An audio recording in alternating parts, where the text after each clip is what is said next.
क्या एसडीएम ज्योति मौर्य पर लगे अवैध प्रेम प्रसंग और अवैध संबंधों के आरोपों की वजह से समाज पर बहुत गहरा दुष्प्रभाव पड़ा है?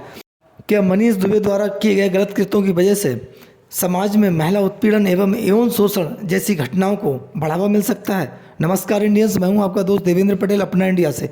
आज के एपिसोड में दोस्तों हम आपसे वार्ता करेंगे मनीष दुबे द्वारा जो कृत्य किए गए हैं उन पर और एसडीएम ज्योति मौर्य पर जो आरोप लगे हैं उन पर आपसे विस्तार पूर्वक चर्चा करेंगे। दोस्तों, एसडीएम ज्योति मौर्य वह नाम है जो काफ़ी चर्चाओं में रहा। आम आदमी, आम जनता देश की उन्हें अच्छी तरह जानती और पहचानती है कि एसडीएम ज्योति मौर्य कौन है।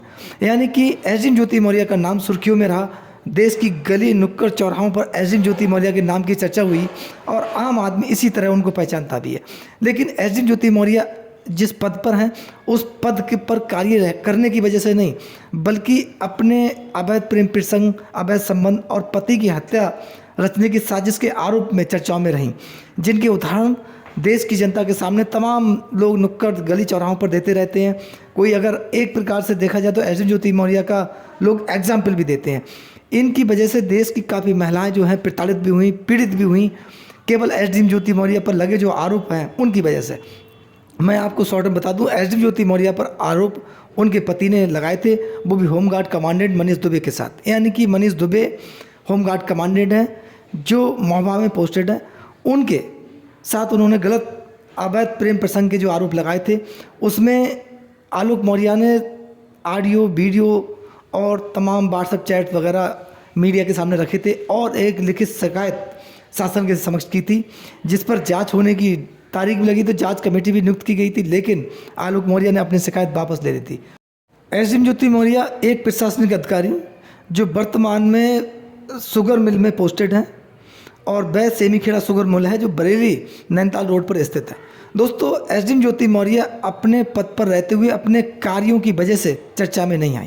उनका नाम मीडिया की सुर्खियों में इस वजह से नहीं आया कि जिस शुगर मिल में ज्योति मौर्य जीएम के पद पर तैनात हैं, वहाँ के कृषक, वहाँ के क्षेत्र की जनता एसडीएम ज्योति मौर्य को सम्मानित महसूस करे और एसडीएम ज्योति मौर्य को कहे कि एक सम्मानित अधिकारी है जिसने शुगर मिल का कार्यकल्प कर दिया, यानी शुगर मिल को काफ़ी आगे बढ़ा दिया। ऐसा नहीं है, केवल वह अपने उन कृत्यों की वजह से मीडिया की सुर्खियों में आई जो कि आरोप उनके स्वयं पति ने ही उन पर बहुत घिनौने आरोप लगाए, दूसरे पुरुष के साथ अवैध प्रेम प्रसंग के, अवैध संबंध के, अवैध धन वसूली, भ्रष्टाचार के तमाम आरोप ऐसे लगाए थे जो सनसनीखेज आरोप थे, गंभीर प्रवृत्ति के आरोप थे।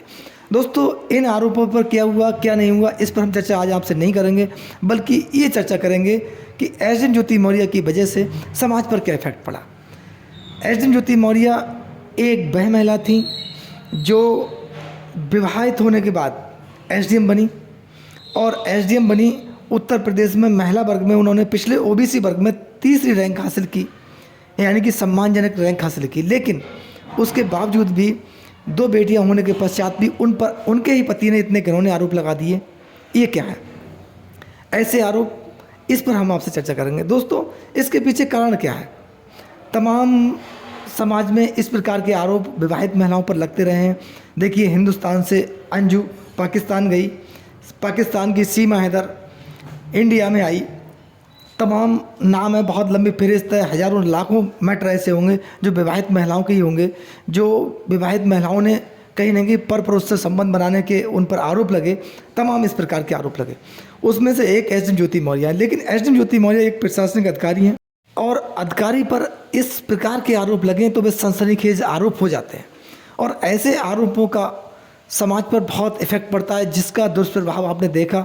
देश की विभिन्न महिलाओं, सैकड़ों महिलाओं पर एसडीएम ज्योति मौर्य पर लगे आरोपों की वजह से प्रभाव पड़ा। उन महिलाओं पर प्रभाव पड़ा। उन महिलाओं का दोष क्या था? जबकि आरोप एसडीएम ज्योति मौर्य पर लगे थे, लेकिन उन आरोपों का खामियाजा उन निर्दोष महिलाओं को भुगतना पड़ा जो कहीं ना कहीं अध्ययनरत थीं, कहीं ना कहीं अपने जीवन को सेटल करने यानी कि अपने लक्ष्य की ओर अग्रसर थीं। वह उनको बीच में रोक दिया गया और वो पीड़ित हुई, प्रताड़ित हुई, केवल एसडीएम ज्योति मौर्य पर लगे आरोपों की वजह से। दोस्तों, हम यहाँ पर ये कहना चाहते हैं कि एसडीएम ज्योति मौर्य एक पीसीएस अधिकारी थी। इन पर जिम्मेदारी होती है, जब एक अधिकारी या उच्च पदों पर बैठे हुए पदाधिकारी अच्छा आचरण करेंगे, स्वच्छ आचरण करेंगे, व्यवहार अच्छा होगा, देश हित में होगा, तब जनता उनसे सीखेगी और उसका प्रभाव जनता पर पड़ेगा। ठीक इसी प्रकार से मनीष दुबे पर आरोप लगे, यानी कि होमगार्ड कमांडेंट मनीष दुबे पर आरोप एजिम ज्योति मौर्य के पति ने ही लगाए थे, स्वयं आलोक मौर्य ने लगाए थे।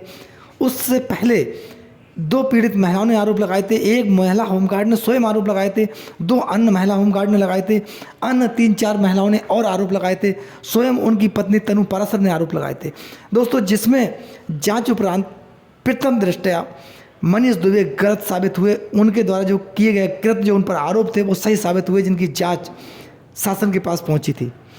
यहाँ पर हम दोस्तों ये कहना चाहते हैं कि होमगार्ड कमांडेंट एक प्रशासनिक अधिकारी हैं और जिन पर इस प्रकार के गंभीर आरोप लगे हों और उन पर कोई कार्रवाई शासन या प्रशासन के द्वारा नहीं की गई हो, जबकि पीड़ित महिला ने स्वयं आरोप लगाए, मीडिया के सामने आई, जांच हुई और जांच उपरांत भी वो गलत सिद्ध हुए, यानी कि आरोपी सिद्ध हुए मनीष दुबे, उसके बावजूद भी उन पर शासन प्रशासन द्वारा किसी प्रकार की कोई कार्रवाई नहीं हुई। इससे देश की जनता में क्या संदेश जाएगा, ये एक प्रश्न है। क्योंकि जब यौन शोषण के आरोप लगे हों किसी पर और वो भी प्रशासनिक अधिकारी पर लगे हों, अवैध प्रेम प्रसंग के आरोप एक पति लगा रहा हो और स्वयं उनकी पत्नी तनु पाराशर उन पर आरोप लगा रही हूँ कि मेरे साथ जालसाजी हुई, ठगी हुई और मेरे साथ धोखा किया गया, तमाम ऐसे आरोप लगे हों, उसके बाद भी कोई कार्रवाई नहीं हुई हो, तब यहाँ पर एक प्रश्न उठता है, क्या पीड़ित व्यक्ति को न्याय नहीं मिल सकता? यह पीड़ित व्यक्ति पीड़ित ही रहता है, यह गरीब व्यक्ति है कोई, उसे न्याय मिलना बहुत कठिन है, यानी कि उसे त्वरित न्याय नहीं मिल सकता। मनीष दुबे पर अगर किसी प्रकार की कोई कार्रवाई हो गई होती, तब इस प्रकार के कृत्य करने वाले लोगों को कहीं ना कहीं भय महसूस होता, डर महसूस होता। लेकिन जब उच्च पद पर बैठे हुए अधिकारी पर ऐसे गंभीर आरोप लगे हों और उसके खिलाफ कोई कार्रवाई नहीं हो, तब उस पीड़ित व्यक्ति से विचार कीजिए कि वो कैसा महसूस कर रहा होगा, या उसकी पीड़ा किस प्रकार की होगी, या डर कितना होगा, दहशत किस प्रकार की होगी। ऐसे में सवाल उठना लाजमी है कि क्या गरीब के लिए कानून व्यवस्था अलग है और उच्च पदों पर बैठे हुए अधिकारी या पदाधिकारियों के लिए कानून व्यवस्था अलग है? क्या गरीब आदमी की पीड़ा नहीं होती और बड़े आदमी की पीड़ा होती है? ये भी एक प्रश्न है, इसका जवाब आम आदमी चाहता है। लेकिन मनीष दुबे के मामले को लेकर अगर देखा जाए तो जो इस प्रकार के कृत्य करने वाले अन्य जो अपराधी हैं, जो इन घटनाओं को अंजाम देते हैं, उनमें हौसला अफजाई हो सकती है, समाज में इसका गलत संदेश भी जा सकता है। ऐसा हम लोग आकलन भी कर सकते हैं, सोच भी सकते हैं और विचारणीय बात भी है दोस्तों। हमारा देश संविधान से चलने वाला देश है, पूरे देश में IPC एक है, अपराध में सज़ा समान है, तब गरीब और अमीर के लिए उस सज़ा का पालन करवाने में असमानता कैसी? दोस्तों ये हमारा प्रश्न है, इस पर आपकी क्या राय है, क्या विचार हैं? अपनी राय हमें कमेंट्स बॉक्स में ज़रूर दें और आपके प्यार और सहयोग के लिए हम बहुत बहुत आपके आभारी हैं। अपना बहुत ध्यान रखें, स्वस्थ रहें, अच्छे रहें। नमस्कार, जय हिंद, जय भारत, धन्यवाद।